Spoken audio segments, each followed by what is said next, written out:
Okay. All right, you're good. You're good, Omar. They can see you.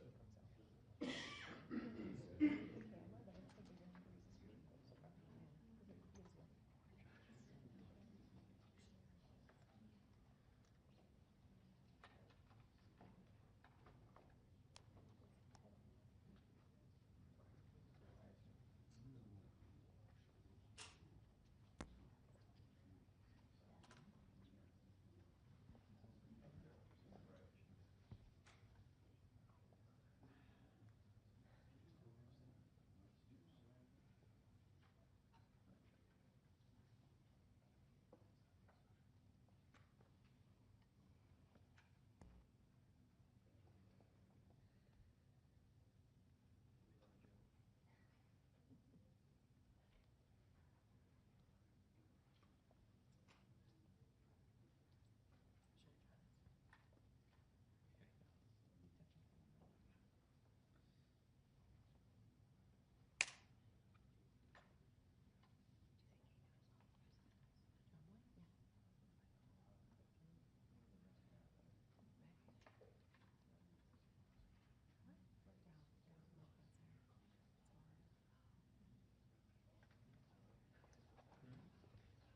Lisa will hold the Bible. You want to hold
the Bible?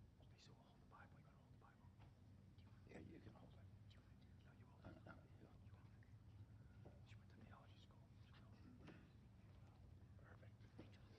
You hold it.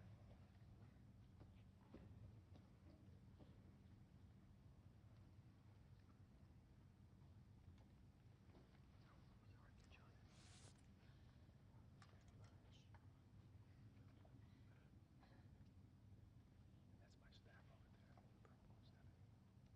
Perfect. That's my staff over there. Stephanie. Oh, yeah. And Kim. We met this morning. Hey, everybody. Hello. How are you? Nice to see you. Nice to see you. Hi. How are you? Good looking people. Good looking group of people, huh? That's John over there with the whole crew. Hi. Congratulations. Well, thank you very much, everybody. This is a very important day. It's a day that we're delighted to swear in Dr. Mehmet Oz as the next administrator of the Centers for Medicine and Medicaid Services, which is a big deal. Congratulations to Dr. Oz and his beautiful wife, Lisa, and their friends and family on this really incredible achievement.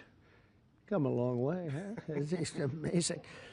Dr. Oz comes to this position as one of the nation's most talented and beloved medical professionals. He graduated from Harvard University. Ah, Harvard, well, how convenient. Should we talk about Harvard? Before obtaining his MD at the University of Pennsylvania School of Medicine, a great one, and really some amazing education while also earning an MBA from the wonderful Wharton School of Business. He completed his medical residency at the world-renowned New York Presbyterian Columbia University Medical Center. Dr. Oz then had a sterling medical career in which he became an internationally acclaimed heart and lung surgeon, highly respected. He served as director of the Cardiovascular Institute and integrative medicine program at New York Presbyterian, and as a longtime professor at Columbia University's College of Physicians and Surgeons. Boy, oh boy, doctor, I thought he just did a show. I only know the show. You know why I know the show? Because he said, I'm a little overweight, I should lose some weight. I did a show, and that's what I got out of it. That was not good, but I'm looking at all of this other. This is very impressive. Dr. Oz authored more than 400 contributions to academic and scientific publications and holds several patents for technologies that revolutionize cardiovascular surgery. And Dr. Oz later translated his experience into an extraordinarily successful television career, making him one of the most trusted voices on healthcare. And he also got very high ratings, I can tell you that. He did great with the television thing. As CMS Administrator, Dr. Oz will work tirelessly to strengthen and protect Medicare for our nation's seniors and Medicaid for the needy. Just as I promised, there will be no cuts. We're not going to have any cuts. We're going to have only help. Dr. Oz will work to improve the quality of care for decades to come, and he'll ensure that criminals, fraudsters, and illegal aliens are not permitted to rob America's seniors. They are trying, but they're not going to get away with it. He will also work alongside Secretary of Health and Human Services, Robert F. Kennedy, Jr. I've heard of him. He's a pretty famous guy. He's doing a great job, too, to address the crisis of chronic illness and to make America healthy again. So I want to just thank Dr. Oz, and because this is a big commitment he's making. He has a lot of options, and this is a big, big commitment. And I want to congratulate you and your family on really an amazing life, and I think this is going to be by far the most important part of an already incredible life. So thank you very much. God bless you. Thank you, my friend. Thank you very much. Take care of yourself. Congratulations. It's amazing. Congratulations. Wow. What a job, huh? Are you ready, Bobby? I sure am. Let's do it. You put your hand on the Bible, your left hand, and raise your right hand. And repeat after me. I, Mehmet Oz, do solemnly swear I, Mehmet Oz, do solemnly swear that I will support and defend the Constitution of the United States that I will support and defend the Constitution of the United States against all enemies, foreign and domestic, against all enemies, foreign and domestic, that I will bear true faith and allegiance to the same, that I will bear true faith and allegiance to the same, that I take this obligation freely that I take this obligation freely, without any mental reservation without any mental reservation or purpose of evasion, or purpose of evasion, and that I will well and faithfully and that I will well and faithfully discharge the duties of the office on which I am about to enter. discharge the duties of the office upon I'm about to enter. So help me God. So help me God. God bless you. Congratulations. Thank you, brother.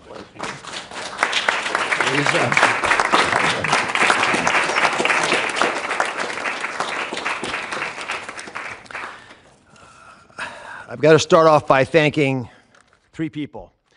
Mr. President, thank you very much. God bless you for leading our nation, but also courageously leading the MAHA movement, really earnestly in your heart wanting to get America to be healthy again, and for giving me an opportunity to help with that mission. Secretary Kennedy has been leading the charge at Health and Human Services. A dear friend, like a brother, has done unbelievably courageous work because he's curious and he's started answering a lot of important questions. And I will treasure for the rest of my days your trust in me to help you with this progress. Thank you. And of course, Lisa, the family, but Lisa in particular, who's had an uncanny ability to identify opportunities and to always keep a clear North Star to keep our family grounded. God bless you, my beautiful one. Let me start with a simple premise. Every great society, everyone, has an opportunity to take care of its most vulnerable and treasures that opportunity. And we're a great people, so we will do the same.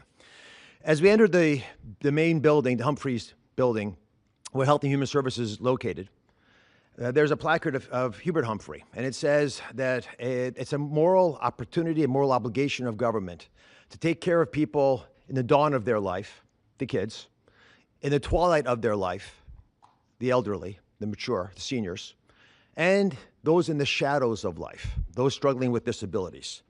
We want to provide America with access to great care. We want to save the public health insurance programs of this country. That's what President Trump asked me to do when he took this position to administer the programs at CMS.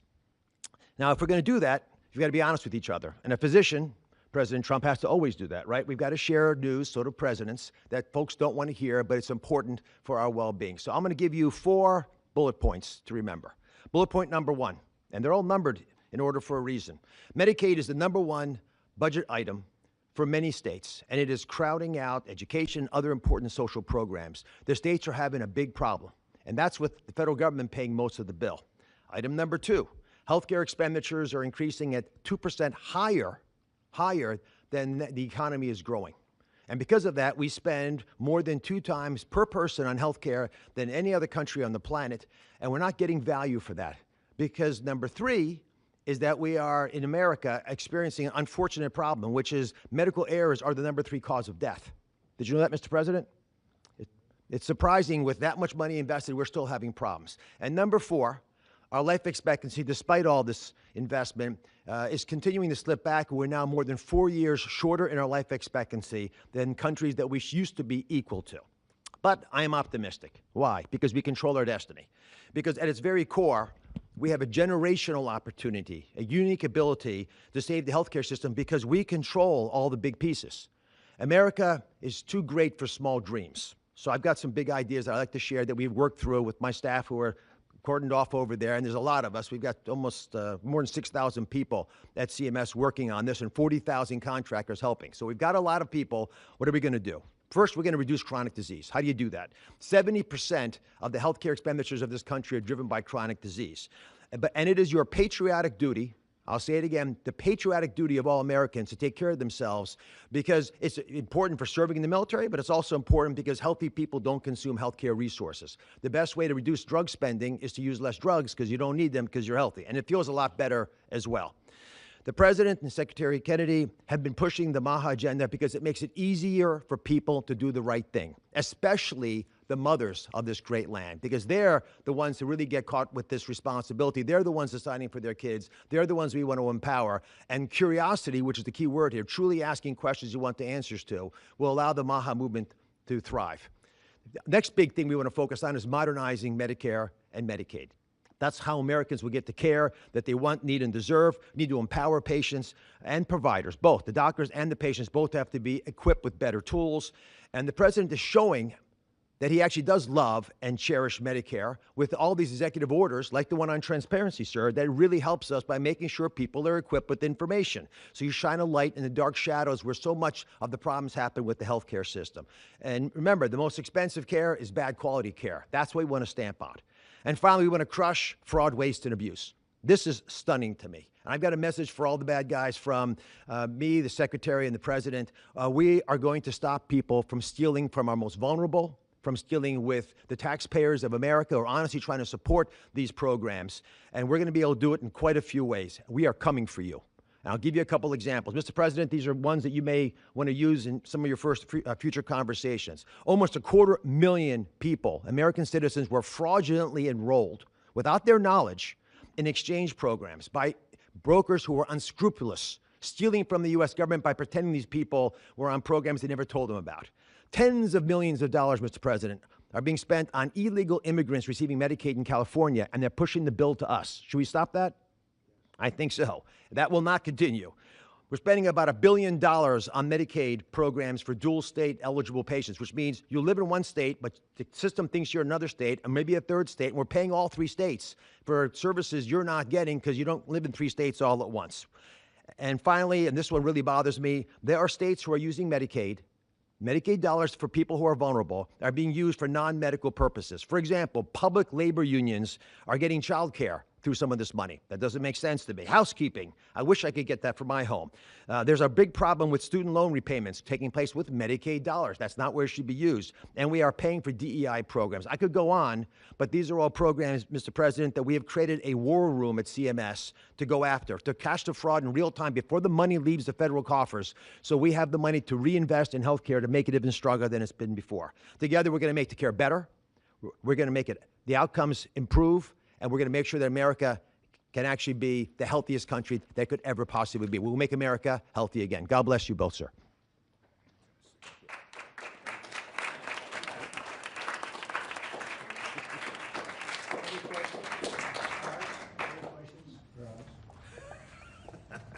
Okay. Mr. President, Marco Rubio said. Easy. Go ahead. Secretary Rubio said that the U.S. will have to figure out whether a deal can be done between Russia and Ukraine in a matter of days, or you will just move on. Yeah, very shortly. How many days is that? No specific number of days, but quickly, we want to get it done. We're talking about here people dying, and we're talking about over there people are dying also, like on average 2,500 young people, soldiers. They're not from America. They're not from anywhere else other than Ukraine and Russia, but we want to save these lives. So it's 2,500 a week are being killed in battle. It's a vicious battle with the best equipment, the best everything, and it is brutal. 2,500 young people a week. Some of them not so young, actually. They're getting older. They're getting older by the month. But 2,500 a week, and we're going to get it stopped ideally. Now, if for some reason one of the two parties makes it very difficult, we're just going to say you're foolish, you're fools, you're horrible people, and we're going to just take a pass. But hopefully we won't have to do that. Now, Marco's right in saying it. We want to see it end. Think of it. Every day, a lot of people are being killed as we talk about, as they play games. So we're not going to take that, and we'll see. I think we have a good chance of solving the problem, however. Yeah. Are you prepared to walk away completely from these efforts and these talks? Well, I don't want to say that, but we want to see it end.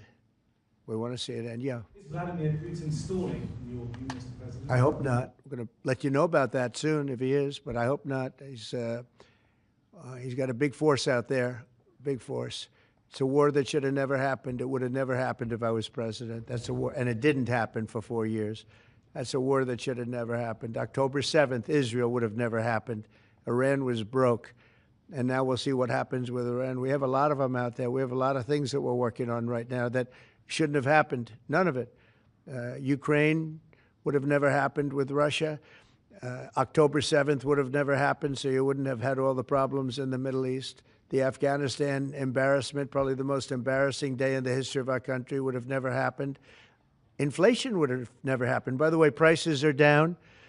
Groceries are down. Eggs, which you hit me so hard, I'll never forget the first week in office, they were screaming at me about eggs. I said, what's going on with eggs? They were doubling and tripling. I said, I just got here.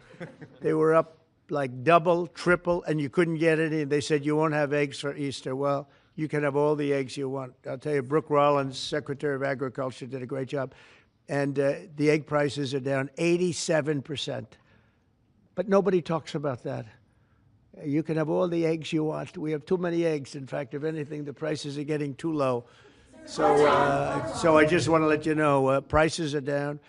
Gasoline yesterday in 3 states hit $1.98 a gallon, and it looks like it's at a level that it hasn't seen since my days, my 4 years. So it's about I'd say maybe. I think we're going to be averaging $2.25 very soon. So I just want to let you know, though, because I keep hearing about prices and inflation. Prices are coming down, not going up.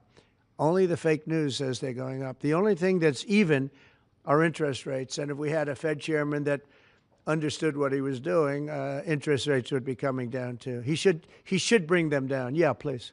Mr. President, what do you need to see from both sides in order to keep negotiations going? What do you want to see from Russia and Ukraine? I have to see, my whole life has been one big negotiation, and I know when people are playing us, and I know when they're not, and I have to see an enthusiasm to want to end it. And I think I see that enthusiasm. I think I see it from both sides. Do you think But you're going to know soon. Do you think Russia's playing you? No, nobody's playing me. I'm trying to help. This was Biden's war. By the way, by me getting involved, they'll say, oh, Trump. This is not Trump's war. This is Biden. This is a war that should have never happened. Okay? Think of it. Those cities are crushed and crashed, and all those beautiful steeples, the most beautiful in the world, actually considered the most beautiful in the world, most of them are now smashed to smithereens, as they say, and lying on the ground in a million pieces. Those towns are crushed, the whole place. It's so horrible. And millions of people are dead, far more than you think. That's one thing you're going to get out of this war. You're going to find out that your estimates are far lower than, it's far worse than people think.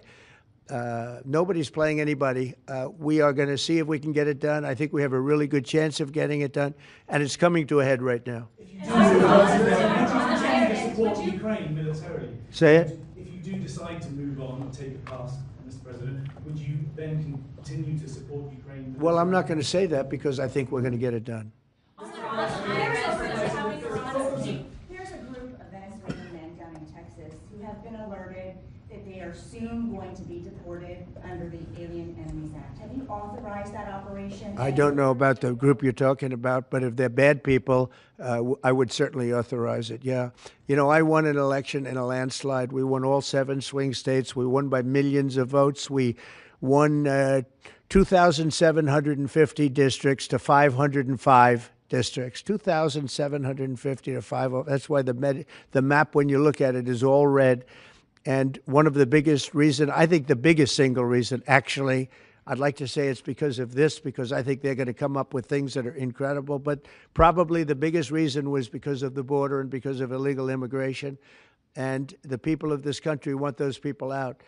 Because what Biden did, and I don't know if he did it, I'm not even sure he knows what the hell he was doing, but what his people did, representing him, was allow millions and millions of people from jails, from prisons all over the world, people from mental institutions and insane asylums, gang members, drug dealers, pouring into our place. And you know what? Our people voted for me to get them out. They want them out. They want them out.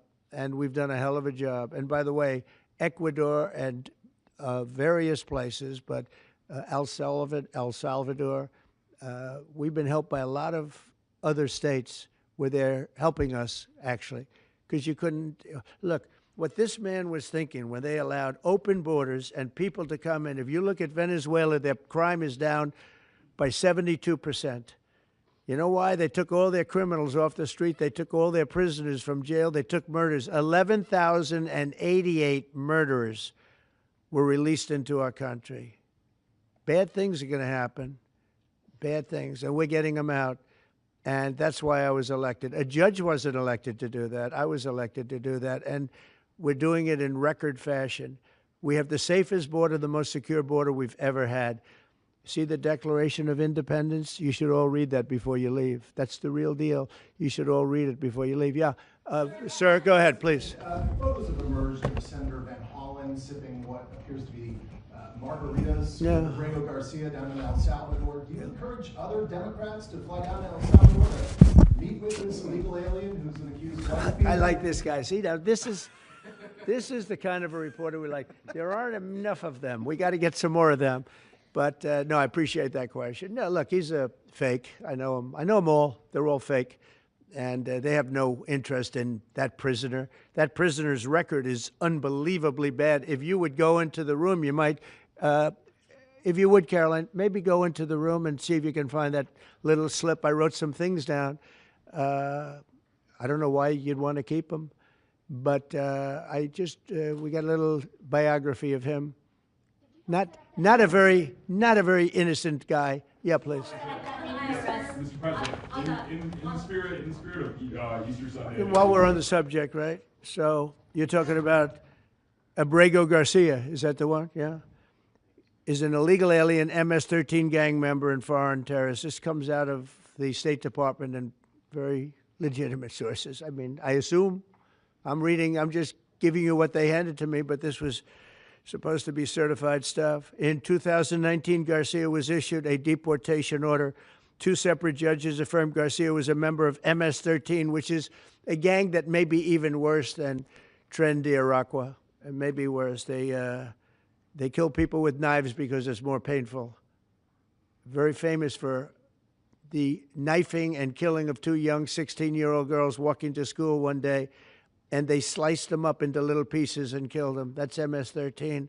And 2 separate judges affirmed Garcia was a member of MS-13. When Garcia was originally arrested, he was wearing a sweatshirt with rolls of money pouring out, an MS-13 gang symbol that he was driving with 2 other known violent MS-13 gang members, 2 of the most violent members that we know of in the MS-13 gang of thugs.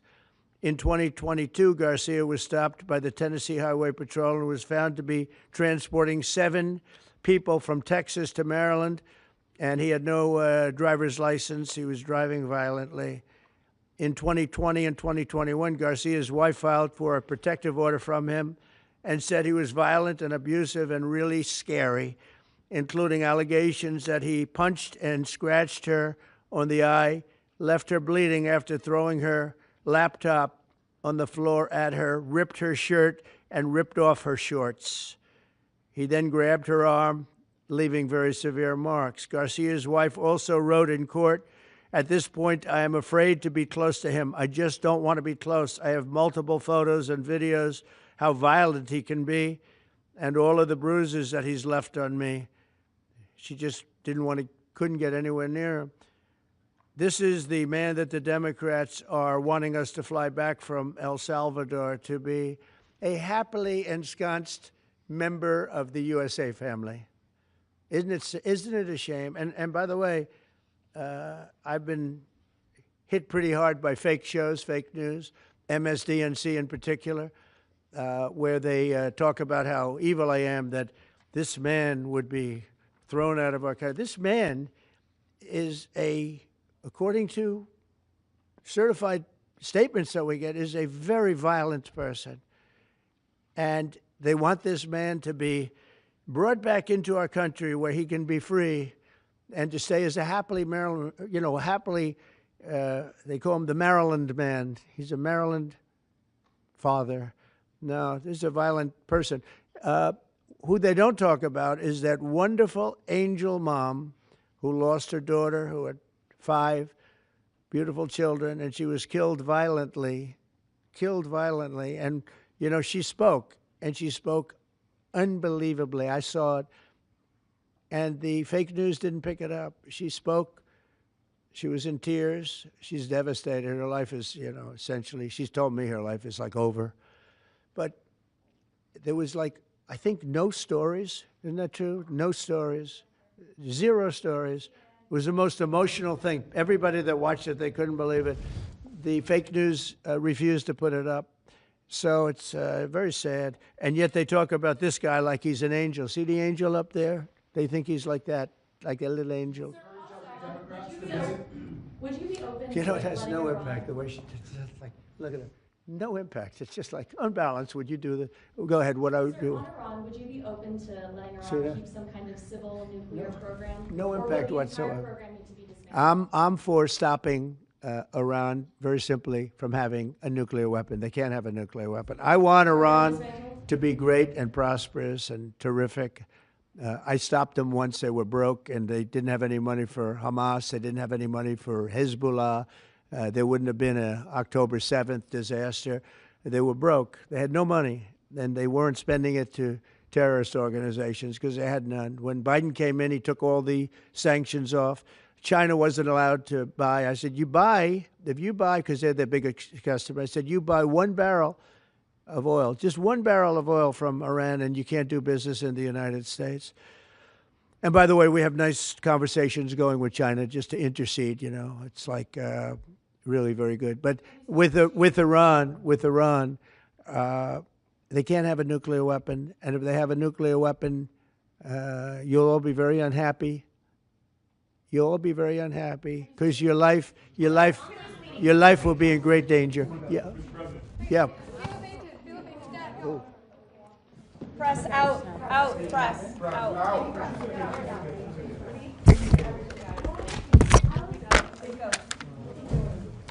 No, she's out.